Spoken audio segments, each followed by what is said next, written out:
सम्पूर्ण साथीहरुमा नमस्कार। लोकसेवा चौतारी हेरिरहनेका साथीहरुलाई च्यानलमा धेरै लामो समयपछि लगभग 1.5 वर्ष 20 महिना पश्चात पुनः एउटा नयाँ भिडियो लिएर आएको छु। कार्यव्यस्तताका कारणले गर्दाखेरि यो अवधिमा तपाईहरुमाझ कुनै पनि भिडियोहरु ल्याउन सकेको थिइन र अबका दिनहरुमा तपाईहरुलाई थप भिडियोहरु ल्याउने बाचा गर्दछु र आज विशेष गरी सार्वजनिक खरिद ऐन 2063 र खरिद नियमावली 2064 मा भएको लागत अनुमान सम्बन्धी व्यवस्था, जुन व्यवस्था तपाईहरुले संघ, प्रदेश वा स्थानीय तहको जुनसुकै तहको परीक्षाको लागि तयारी गर्दाखेरि पनि आवश्यक पर्ने स्रोत सामग्रीको रूपमा रहेको छ। यसमा मैले तपाईहरुलाई विशेष गरी खरिद ऐन र नियमावलीमा लागत अनुमान सम्बन्धी के व्यवस्था छ अथवा तपाईलाई परीक्षामा चाहिँ दुई तीनटा चाहिँ ढंगहरुबाट यो लागत अनुमान भनेर चाहिँ प्रश्न सोध्न सक्छ र त्यो प्रश्न सोध्दा कसरी लेख्ने भन्ने सम्बन्धमा कन्टेन्टको विषयमा मैले तपाईलाई गर्छु। जस्तै तपाईलाई सिधा सिधै एउटा क्वेशन के सोध्न सक्छ भने लागत अनुमान सम्बन्धमा भएको कानुन व्यवस्था लेख्नुहोस् भनेर एउटा प्रश्न सोधिन सक्छ र त्यही विषयवस्तुलाई फेरि लागत अनुमान तयार गर्दा ध्यान दिनुपर्ने कुराहरु भनेर पनि तपाईलाई सोधिन सक्छ र लागत अनुमानमा समावेश हुनुपर्ने विषयहरु यहाँ बेसी व्यवस्था भएछ, विषयहरु चाहिँ लेख भनेर पनि तपाईहरुलाई भनिदिन सक्छ। अब त्यसो भने लागत अनुमान भनेको के हो त, हैन? लागत अनुमान भनेको सामान्य हिसाबले तपाईले बुझ्नु, तपाईले घरमा कुनै पनि काम गर्दै हुनुहुन्छ, प्रोजेक्ट गर्दै हुनुहुन्छ भने त्यो काम गर्दाखेरि, जस्तै पूजा गर्दाखेरि तपाईले पूजा एउटा घरमा सामान्य पूजा सम्पन्न गर्दाखेरि त्यो पूजासँग सम्बन्धित विभिन्न खर्चहरु, जस्तै पूजाको सामग्रीको खर्च, खानाको खर्च, पण्डितको चाहिँ दक्षिणाको खर्च, भान्जाभान्जीको खर्च अथवा अन्य विविध खर्चहरु हुन्छन्। हो त्यो विविध खर्चहरुको तपाईले एउटा एस्टिमेट बनाउनुहुन्छ, विवरण बनाउनुहुन्छ। हो त्यो तपाईको घरको पूजाको लागत अनुमान भए जस्तै गरी हामी सरकारी कारोबारमा अथवा सार्वजनिक खरिदमा पनि सार्वजनिक निकायले गर्ने खरिद हामीलाई थाहा हुनुपर्छ कि सार्वजनिक निकायले चार प्रकृतिका विषयहरु खरिद गर्छ। एउटा निर्माण कार्यको खरिद गर्छ, जस्तै सडक, हैन, भवनहरु। अर्को वस्तु तथा माल सामानहरु, जुन सम्पत्तिको रूपमा सवारी साधनहरु, मोटरसाइकलहरु, त्यसपछि स्टेशनरीहरु, प्रिन्टर, मेसिनरी औजार, यिनीहरुलाई चाहिँ हामी वस्तु तथा माल सामान भन्ने गर्छौं भने त्यसैगरी अर्को अन्य सेवा भनेर भन्छ र अहिले सार्वजनिक खरिद ऐनको यो 2083 मा संशोधन भएको छ। त्यसले अन्य सेवालाई अलिकति विस्तृत गरेको छ। पहिला चाहिँ सामान्य हिसाबले मेन चाहिँ सेवासँग सम्बन्धित जोडिएका सेवाहरु भनेको थियो भने अहिले हवाई टिकट, त्यसपछि विज्ञापन खर्च लगायतका अन्य विषयहरुलाई पनि अन्य सेवा भनेको छ र त्यस्तैगरी परामर्श सेवा लगायतका खरिदहरु गर्दाखेरि चाहिँ के गर्नुपर्छ त भन्दाखेरि त्यो सामानको सुरुमै एउटा अनुमानित मूल्य तयार गर्नुपर्छ अथवा त्यो निर्माण कार्यमा के काम गर्ने र त्यो कामको, जस्तै घर बनाउँदै हुनुहुन्छ भने छानो हुन सक्छ, पिलर हुन सक्छ, ढलान हुन सक्छ, सिमेन्ट हुन सक्छ, बालुवा, ढुङ्गा, गिटी, त्यसपछि तपाईको चाहिँ वालका कुरा हुन सक्छ, जमिनमुनि खन्ने कुराहरु हुन सक्छ। त्यो फरक फरक काम गर्दाखेरि कति रकम चाहिँ पर्न सक्छ, कति काम गर्नुपर्छ र कति रकम लाग्न सक्छ भनेर जुन सार्वजनिक निकायले चाहिँ तयार गरेको एउटा विवरण हुन्छ, त्यही विवरणलाई हामी के भनेर भन्छौं, सार्वजनिक लागत अनुमान भनेर भन्छौं। यसलाई चाहिँ तपाईले अंग्रेजीमा बुझ्नुहुन्छ भने कस्ट एस्टिमेट पनि भनेर भनिन्छ। कस्ट एस्टिमेट पनि भनेर भनिन्छ।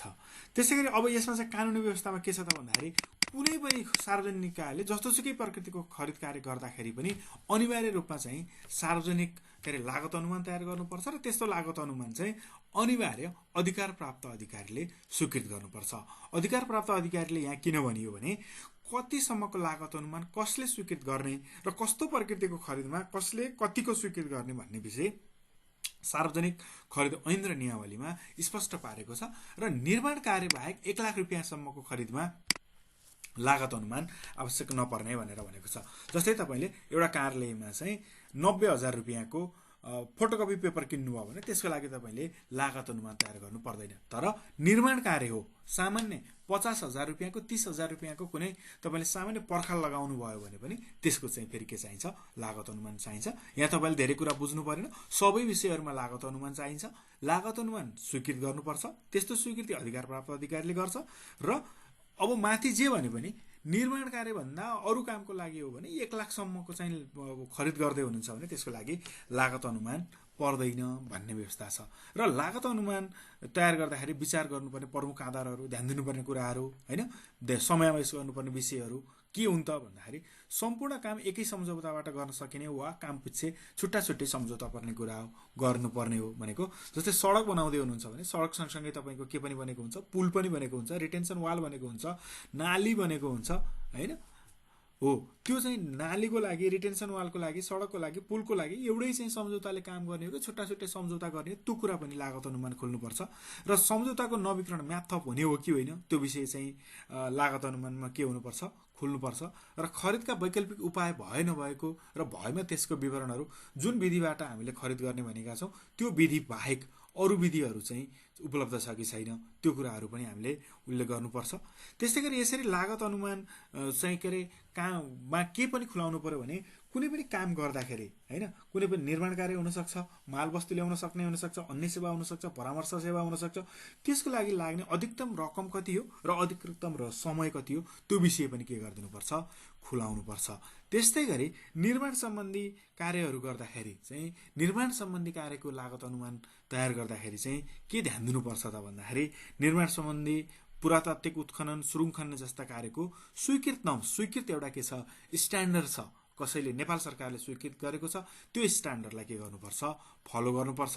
त्यस्तै गरी तपाईँले माल सामानको चाहिँ लागत अनुमान तयार गर्दै हुनुहुन्छ, जस्तै कम्प्युटर, प्रिन्टर, मोटरसाइकल, गाडी, होइन, यस्ता खालका माल सामानहरूको चाहिँ तपाईँले लागत अनुमान तयार गर्दै हुनुहुन्छ भने गत वर्ष चाहिँ सोही प्रकृतिका माल सामानहरू खरिद गर्दाखेरि तपाईँले कति रुपियाँमा खरिद गर्नुभएको छ त्यसलाई आधार तयार गर्नुपर्छ। त्यस्तै गरी परामर्श सेवाको चाहिँ तपाईँले लागत अनुमान तयार गर्दै हुनुहुन्छ। परामर्श भनेको कन्सल्टेन्ट सेवाहरू, जस्तै सफ्टवेयर डेभलपमेन्टको कुरा हुनसक्छ, सफ्टवेयर इन्जिनियर हुनसक्छ, अथवा नक्सा, ड्रोइङ, डिजाइनको लागि चाहिँ इन्जिनियरिङ सेवाहरू लिनुपर्ने हुनसक्छ, अथवा अन्य कुनै किसिमका जुन चाहिँ हामीले बौद्धिक सेवाहरू खरिद गर्छौँ। त्यस्तो अवस्थामा चाहिँ मन्त्रालयले अथवा चाहिँ नेपाल सरकारले तयार गरेको नर्म्स, कार्यक्षेत्रगत शर्तहरू र अघिल्लो वर्ष त्यस्तै कामको प्रकृतिको लागि कति चाहिँ वास्तविक लागत लागेको थियो त्यो कुरालाई चाहिँ आधार मानेर गर्नुपर्छ। र अन्य सेवाको लागि चाहिँ एउटा समिति तयार गरी गठन गर्नुपर्छ। यो चाहिँ केमा भनेको छ, यो कानुनी व्यवस्था पनि हो र लागत अनुमान तयार गर्दा ध्यान दिनुपर्ने कुरा पनि यही हो, कानुनी व्यवस्था पनि यही हो। र लागत अनुमानमा समावेश गर्नुपर्ने विषयहरूमा पनि तपाईँहरूले यी कुराहरूलाई समावेश गर्नुहुन्छ। र यसका अतिरिक्त चाहिँ तपाईँले लागत अनुमानमा के पनि समावेश गर्नुपर्छ भने बोलपत्र जमानत र कार्य सम्पादन जमानत बापतको खर्च कति हुने हो त्यो खर्च पनि लागत अनुमानमा समावेश हुनुपर्छ। मोबिलाइजेसन पेस्की र डिमोबिलाइजेसन पेस्की कति दिने हो त्यो कुरा पनि समावेश हुनु पर्यो। त्यसपछि बिमा र परामर्शदातालाई दिनुपर्ने सुविधा सम्बन्धी, जस्तै कुनै पनि निर्माण कार्य गराउँदै हुनुहुन्छ भने त्यसको चाहिँ इन्सुरेन्स गर्नुपर्ने कानुनी व्यवस्था छ, त्यो इन्सुरेन्स गर्ने कानुनी व्यवस्था अनुसार त्यो इन्सुरेन्समा कति खर्च हुने त्यो कुरा पनि लागत अनुमानमा तयार गर्नुपर्छ। र गुणस्तर परीक्षण खर्च, जस्तै तपाईँले सडक बनाउँदै हुनुहुन्छ, पुल बनाउँदै हुनुहुन्छ, भवन बनाउँदै हुनुहुन्छ, अथवा चाहिँ कुनै जटिल किसिमको चाहिँ प्राविधिक सामान ल्याउँदै हुनुहुन्छ भने त्यसको क्वालिटी टेस्ट गर्नुपर्छ। र त्यो क्वालिटी टेस्ट गर्दाखेरि कति रकम खर्च हुने हो त्यो विषय पनि तपाईँले लागत अनुमानमा के गर्नुपर्ने हुन्छ, समावेश गर्नुपर्ने हुन्छ। त्यस्तै गरी व्यवसायजन्य सुरक्षा र स्वास्थ्य सम्बन्धी खर्चहरू पनि त्यसमा समावेश गर्नुपर्ने हुन्छ, होइन। जस्तै प्राइभेट सेक्टरले गरेर त्यहाँ सबै सामानहरू के गरेको हुन्छ, तपाईँको चाहिँ साइटमा राखेको हुन्छ, त्यो साइटका चाहिँ सामानहरूको के गर्नुपर्छ, सुरक्षा गर्नुपर्छ। कुनै किसिमका सुरुङभित्र बसेर गर्ने कामहरू अथवा चाहिँ अस्पतालमा गर्नुपर्ने कामहरू, जटिल हिसाबका कामहरूमा स्वास्थ्य सम्बन्धी कुराहरू पनि आउन सक्छन्, त्यो सम्बन्धी खर्चहरू यदि रहेछन् भने त्यसलाई पनि के गर्नुपर्छ, लागत अनुमानमा समावेश गर्नुपर्छ। र कार्य सम्पादन जमानत बापत लाग्ने रकम कार्य सम्पादन जमानत ब्याङ्कले दिन्छ र त्यो कार्य सम्पादन जमानत ब्याङ्कले दिए बापत त्यसको चाहिँ कमिसन खर्च चाहिँ कमिसन ब्याङ्कले लिन्छ हो, त्यो कमिसन कति लाग्ने हो त्यो विषय पनि लागत अनुमानमा के गर्नुपर्छ, खुलाउनुपर्छ। यदि तपाईँलाई चाहिँ थप विषयहरू अझ जान्न मन लाग्यो भने सार्वजनिक खरिद नियमावलीको नियम 10, 11, 12, 13मा चाहिँ एकचोटि सरसर्ती हेर्न सक्नुहुन्छ। यति बेलासम्म हामीले के को चाहिँ कुरा गऱ्यौँ भने लागत अनुमानमा समावेश गर्नुपर्ने कुराहरू भन्न सक्छ, कानुनी व्यवस्था भन्न सक्छ, अथवा ध्यान दिँदा के अरे लागत अनुमान तयार गर्दा ध्यान दिनुपर्ने कुराहरू। अब त्यस्तै गरी मैले अगाडि भनेको थिएँ लागत अनुमान चाहिँ अनिवार्य तयार गर्नुपर्छ 1 लाखभन्दा माथिको लागि, र निर्माण कार्य हो भने सबैको लागि भनेको थियो भने लागत अनुमान पनि के गर्नुपर्छ, अनिवार्य रूपमा अधिकार प्राप्त अधिकारीले के गर्नुपर्छ, स्वीकृत गर्नुपर्छ। लागत अनुमान स्वीकृत नगरेसम्म कुनै पनि खरिद प्रक्रिया अगाडि बढ्दैन। जस्तै तपाईको घरमा तपाईको चाहिँ बुवाले यो सामान चाहिँ ल खरिद गर, ठिक छ यतिमा खरिद गर्न ठिक छ भनेर स्वीकृत नदिएसम्म तपाईले खरिद गर्नुहुन्न। त्यस्तै सरकारी कार्यालयमा पनि अधिकार प्राप्त अधिकारीहरू तोकिएको हुन्छ, उहाँहरूले स्वीकृत नदिएसम्म खरिद गर्न पाइँदैन। त्यस्तै गरी मानौ तपाईले यो वर्षमा लागत अनुमान तयार गरेर स्वीकृत गर्नुभएको थियो, यो वर्ष खरिदको काम भएन, अर्को वर्ष हुने भयो भने अर्को वर्ष त्यस्तो लागत अनुमान के गर्नुपर्छ, चेन्ज गर्नुपर्छ, अद्यावधि गर्नुपर्छ।